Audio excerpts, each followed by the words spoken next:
नमस्कार, जनभावना टाइम्स में आपका स्वागत है। मैं हूं अंकिता। अपने देश की सभ्यता और संस्कृति इतनी समृद्ध है कि हर कोई इसका दीवाना है। विदेशों में भी भारतीय परंपराओं की चर्चा होती है और लोग प्रेरित भी होते हैं। अनेकता में एकता और सर्वधर्म संभाव वाले इस देश में नाते रिश्तों का भी उतना ही महत्व है।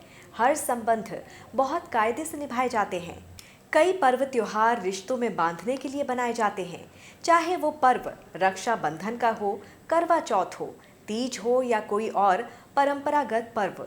भारतीय संस्कृति की हर रिश्ते की अपनी अहमियत है और लोग इसको निभाते आए हैं। भारतीय परिवार में दामादों की एक खास जगह है। वैसे तो हर रिश्ते की कद्र होती है, लेकिन दामाद की मेहमान नवाजी कुछ अलग तरह की ही होती है। हम दामाद की चर्चा क्यों कर रहे हैं, अब ये हम आपको समझाते हैं। दरअसल यूपी का एक गांव है जहां दामाद बसते हैं। यूपी के कानपुर देहात के इस गांव का नामकरण दामादों के वहां बसने पर ही कर दिया।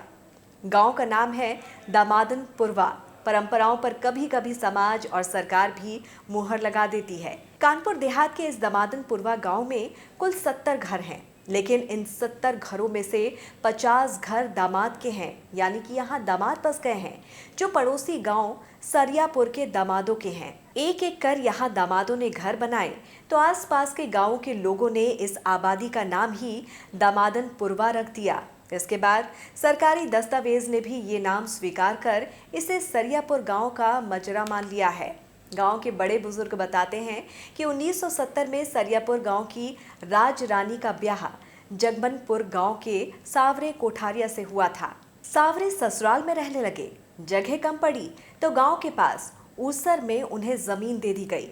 वो अब इस दुनिया में नहीं है, पर उनके द्वारा शुरू किया गया सिलसिला अब तक बदस्तूर जारी है। उनके बाद जुरैया घाटमपुर के विश्वनाथ, छबैया अकबरपुर के भरोसे, अंडावा के बरोर के राम प्रसाद जैसे लोगों ने सरियापुर की बेटियों से शादी की और इसी ऊसर में घर बनाकर रहने लगे हैं। 2005 आते आते यहाँ 40 दामादों के घर बन चुके थे।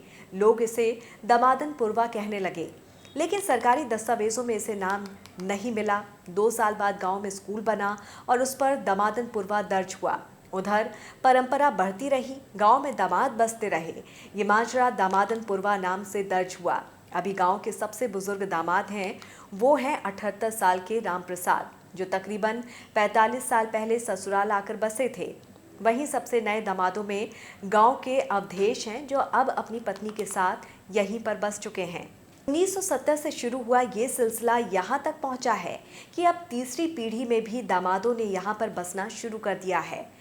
ग्राम प्रधान प्रीति श्रीवास्तव बताती हैं कि दामादनपुरवा की करीब 500 आबादी है और करीब 270 वोटर हैं। लोग दामादनपुरवा के बोर्ड पढ़ते हैं तो मुस्कुराते हैं। अब तो पोस्टल एड्रेस में भी यही नाम दर्ज है। देश और दुनिया की तमाम खबरों को विस्तार से जानने के लिए आप हमारी वेबसाइट www.thejpt.com को लॉगिन कर सकते हैं। जुड़े रहिए जनभावना टाइम्स के साथ। नमस्कार।